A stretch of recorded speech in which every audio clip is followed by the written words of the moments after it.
पुराण के प्रथम स्कंद के 19वें अध्याय के 41वें श्लोक के अनुसार कर्म वही है जो बंधन में ना बांधे, विद्या वही है जो मुक्त कर। अन्य कर्म केवल श्रम मात्र है और अन्य विद्याएं केवल यांत्रिक निपुण। परंतु यह मुक्त करने वाली विद्या लगभग 185 वर्षों से स्वयं मुक्त होने की प्रतीक्षा कर रही थी। राष्ट्रीय शिक्षा नीति 2020 संक्षिप्त परिचय। राष्ट्रीय शिक्षा नीति 2020 21वीं सदी की पहली और स्वतंत्र भारत की तीसरी शिक्षा नीति है। 34 वर्षों के लंबे अंतराल के पश्चात 29 जुलाई 2020 को केंद्रीय मंत्रिमंडल द्वारा इसे मंजूरी मिली। अंतरिक्ष की सीमाएं नापने वाले दूरदर्शी भारतीय अंतरिक्ष अनुसंधान केंद्र के पूर्व प्रमुख के कस्तूरी रंगन जी की अध्यक्षता में गठित समिति द्वारा इसे तैयार किया गया। इस नीति को बनाने में समाज के विभिन्न क्षेत्रों से जुड़े हुए प्रबुद्ध जनों से विचार मंथन किया गया और इस मंथन से यह अमृत कलश प्राप्त हुआ है जो भारत की पहचान को वैश्विक महागुरु और महाशक्ति के रूप में पुनः स्थापित करे। राष्ट्रीय शिक्षा नीति में स्वायत्तता, लचीलापन, विद्यार्थी केंद्रित शिक्षा की पद्धति के बीज निहित है, परंतु इसका क्रियान्वयन कक्षा कक्ष में कर इन बीजों को अंकुरित करने और इसे वृक्ष बनाने का दायित्व हम आचार्यों का। वयम राष्ट्रीय जागरियाम पुरोहिता, अर्थात हम राष्ट्र को जगाने वाले पुरोहित बने। राष्ट्रीय शिक्षा नीति 2020 को स्वयं भली प्रकार समझकर इसे धरातल पर लाने का काम हम आचार्यों का। भारतीय ज्ञान परंपरा, सांस्कृतिक एवं संवैधानिक मूल्यों के समर्थन में हमारी भूमिका। राष्ट्रीय शिक्षा नीति 2020 का लक्ष्य प्रत्येक विद्यार्थी को ज्ञान केंद्रित भारतीय मूल्यों से विकसित गुणवत्तापूर्ण शिक्षा उपलब्ध कराना है। यह शिक्षा नीति भारत के युवाओं को वैश्विक नागरिक बनाने के साथ साथ भारतीय संस्कृति की जड़ों से भी जोड़े रखेगी। इस लक्ष्य की प्राप्ति में हमारी भूमिका यह है कि विभिन्न महापुरुषों के स्मरण दिवस मनाकर समाज व विद्यार्थियों को महान विभूतियों से परिचित कराना, शिक्षण में विदेशी दार्शनिकों और आविष्कारकों की उदाहरण देकर आर्यभट्ट, सुश्रुत, चरक, कणाद, सीवी रमन जैसे भारतीय अनुसंधानकर्ताओं के उदाहरण देकर अपने गौरवशाली ज्ञान विज्ञान को सेवकों परिचित करा। विद्यार्थियों में सहानुभूति, दूसरों के लिए सम्मान, स्वच्छता, शिष्टाचार व लोकतांत्रिक भावना का विकास कर भारतीय संस्कृति व संस्कारों से जोड़े रखा। भारत में प्राचीन विश्वविद्यालयों नालंदा, तक्षशिला के महत्व का वर्णन वे विश्व के विभिन्न देशों से शिक्षा प्राप्त करने हेतु आने वाले शिक्षार्थियों के इतिहास के बारे में भावी पीढ़ियों को हस्तांतरित करना। विद्यार्थियों पर इसका प्रभाव, विद्यार्थी अपनी प्राचीन ज्ञान परंपरा को जानकर गौरव का अनुभव करेंगे। वे विदेशों के प्रति युवा पीढ़ी का आकर्षण कम होगा। क्या हम 21वीं सदी के आचार्य बनने के लिए तैयार हैं? भारत को बदलने और विश्व गुरु के रूप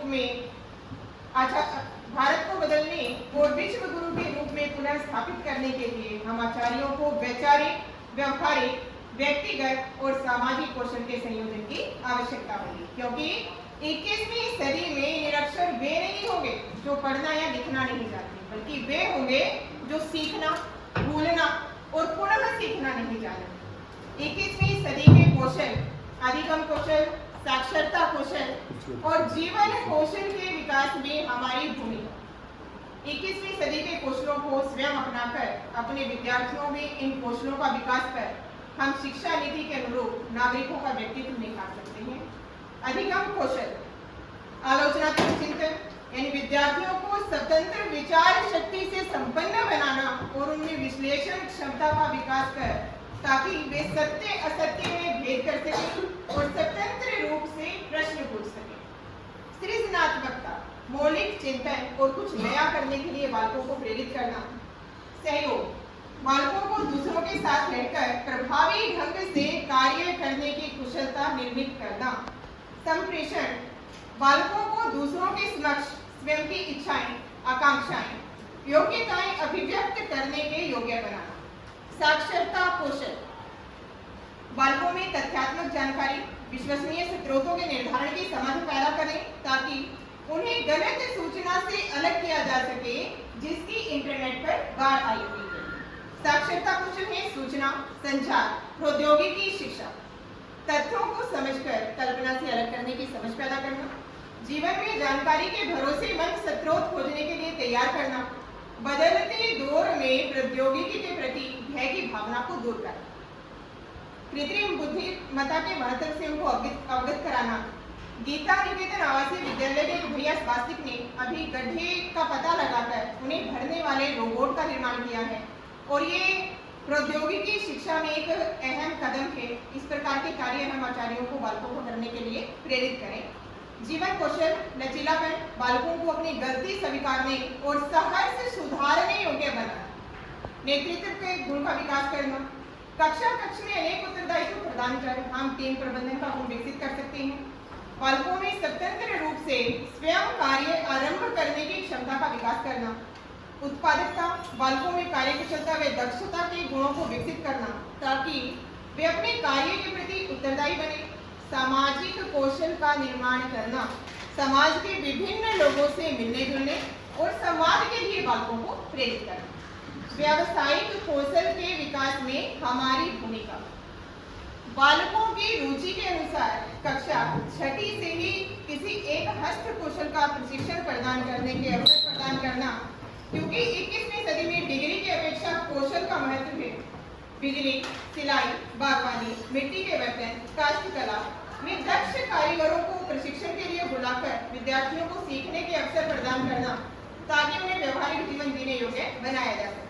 प्रायोगिक क्रिया आधारित अधिगम में नवाचार का कक्षा में प्रयोग, बालकों को क्रियाधारित शिक्षण के माध्यम से स्वयं करके सीखने के अवसर प्रदान करना। चौक और टोक अर्थात लिखकर और बोलकर पढ़ाने की विधि की अपेक्षा तकनीकी शिक्षण और खेल गतिविधि के माध्यम से सिखाना, विषयों को एक दूसरे से जोड़कर पढ़ाना। कादम्बरी में भी कहा गया है कि शिक्षा खंड खंड करके नहीं बल्कि समग्र रूप से पढ़ाई जानी चाहिए। कला एकीकृत शिक्षण अधिगम पर बल देना, क्योंकि कल्पना और अल्पना दोनों में ही गहरा संबंध है।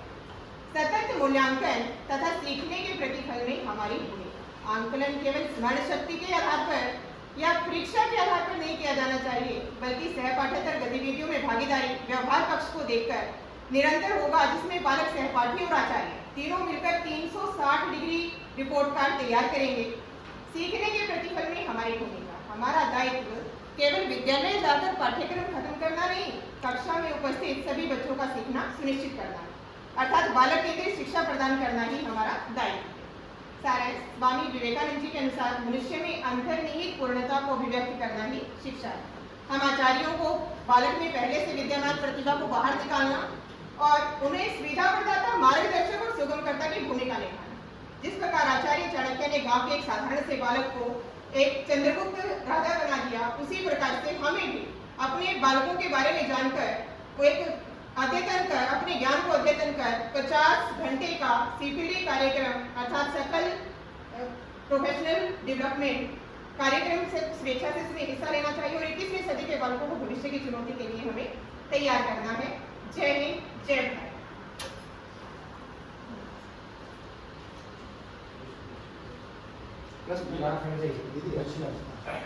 नई शिक्षा नीति की विशेषता है, उसमें कहा गया है कि नॉलेज गेदर ना हो तो नॉलेज क्रिएटर बने, तो क्रिएटर से क्या होगा?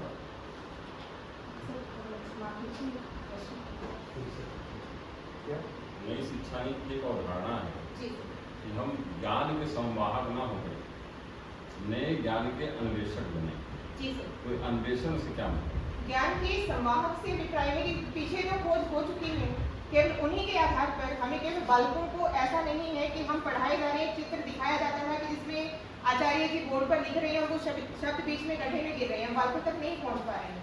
अर्थात हमें बालकों को नए अनुसंधान करने के लिए प्रेरित करना, केवल दूसरों की नकल करना नहीं, हमें अपने नए विचारों को उनमें ऐसा सृजनात्मकता की सोच में पैदा करनी ताकि वो अपने नई खोज कर सके और अपनी नई खोज के आधार पर अपने मानसिक कौशल का और अपने समाज का, अपने राष्ट्र का निर्माण कर सके। सरकार नौकरी देने को बहुत महत्व नहीं दे, नई शिक्षा नीति क्या था? भारतीय जीवन पद्धति में नौकरी को बहुत महत्वपूर्ण माना गया है। इस नई शिक्षा नीति का जो कौशल विकास सिस्टम है, कहाँ तक समाज को आगे बढ़ा नहीं सकते? समाज में रोजगारोन्मुखी जो शिक्षा है वो आजकल छठी कक्षा से ही आरंभ की जा रही है, क्योंकि आजकल ऐसा देखने में आता है कि भले ही बहुत ऊंची पद पर कोई कार्यरत है लेकिन उसको अपने काम की समझ नहीं होती। एक जेई है, अगर उसको बल्ब लगाने तक का उसको नहीं पता होता कि कैसे लगाना है, तो डिग्री के बेस पर, डिग्री के आधार पर ही आगे नौकरी नहीं मिलेगी, बल्कि अपना रोजगार वो सब निर्मित कर सकते हैं, लोगों को रोजगार दे सकते हैं यदि उनमें कौशल का निर्माण होगा, यदि वो कौशल को उसको जानेंगे। तो व्यावसायिक शिक्षा इसी कारण से छठी कक्षा से 12वीं कक्षा तक बालकों को प्रदान की जा रही है, जो कि उनको अपना रोजगार शुरू करने में सहायक जैसे आपने कहा बल्ब लगाना इंजीनियर को नहीं आता, तो ये तो हमारी शिक्षा पद्धति की कमी है, वो तो बताया गया होगा उसमें। तो इसमें नए वाले में क्या बताया, क्या उसको हाथ पकड़ के सिखाएंगे कि ऐसे आप बल्ब लगाएं? हस्त कौशल का अभी तक इतना नहीं था कि हस्त कौशल में लोग जो पारंपरिक काम करने वाले हैं केवल उन्हीं को महत्व दिया जाता था कि वही आगे करते रहेंगे, उनकी पीढ़ी करती रहेगी। लेकिन आजकल अपना जीवन जीने योग्य उनको बनाया जा रहा है बालकों को इसके माध्यम से, क्योंकि ये जो काम है वो उनके जीवन में काम आने वाले हैं, व्यवहारिक जीवन को जीने योग्य बनाने वाले हैं। तो वो अपना व्यवहारिक जीवन भी तभी जी पाएंगे यदि इन कौशलों का निर्माण उनमें होगा, और इन कौशलों के माध्यम से वो अपना रोजगार भी सब निर्मित कर सकते हैं। बिल्कुल तात्कालिक प्रश्न है। मेडिकल क्षेत्र में अभी 60 से ज़्यादा 100 dead body medical college Allahabad को मिली, पहले भी मिलते थे, तो डॉक्टर तो सारे वहीं प्रयोग करते थे, लेकिन वो सफल नहीं होते थे। तो नई शिक्षा नीति उनके बारे में क्या कही, कहीं से कोई दूसरा सिस्टम आएगी उस 100 को प्रयोग करने का? पहले केवल पढ़ने पर या प्रैक्टिकल इतना नहीं होता था, प्रैक्टिकल पर थोड़ा सोच समझ के बोलिए, प्रैक्टिकल पहले क्यों नहीं होते? हमको लगता होते थे। केवल रटने की प्रवृत्ति पर जोर दिया जाता था, भले ही किया गया लेकिन वो क्रियान्वित अच्छी प्रकार से नहीं हो पाई, धरातल पर नहीं आ पाई है, जिस कारण से उस लेवल पर नहीं पहुंचा जा सका, उस स्तर पर नहीं पहुंचा जा सका जहाँ तक उसका कामना की गई थी, जहाँ तक उनको सोचा गया था पहुंचाने का। आपका जो प्रोजेक्ट है उसमें नई शिक्षा नीति की कई चीजों को आपने छोड़ दिया, उनको ना तो संदर्भित वहां से किया, इसमें दिखाया।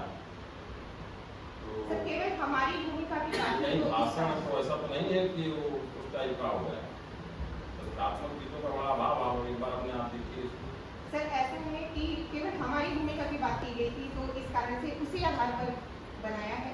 तो राष्ट्रीय शिक्षा नीति क्या है वो चीज नहीं, बल्कि हमारी भूमिका उसमें रहने वाली है इस आधार पर। राष्ट्रीय शिक्षा नीति का प्रारूप बहुत पहले तैयार हो जी इसके पहले अध्यक्ष कौन थे? उसमें बाद में चेंज करें, यदि हम बोल रहे हो तो आप लोग बताइए। एक इसके चेयरमैन बने थे, उन्होंने 1 साल फाइल को दबा के रखी थी,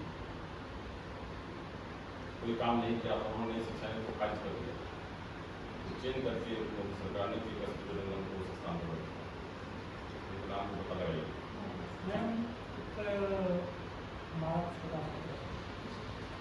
आपने विष्णु पुराण का एक श्लोक संदर्भित किया, सा विद्या या आपकी राष्ट्रीय शिक्षा में शिक्षा और विद्या में क्या है? विद्या वह है जो हमें निपुण बनाती है किसी काम में, हमारे अधिगम कौशल को विकसित करती है, उसे शिक्षा कहा गया है। और शिक्षा वह है जो बंधनों से मुक्त भी करती है हमें, अर्थात अज्ञानता के अंधकार के बंधन से जो मुक्त कर दे वही विद्या है। तो अज्ञान से प्रकाश की ओर ले जाती है, उसे विद्या कहा गया है।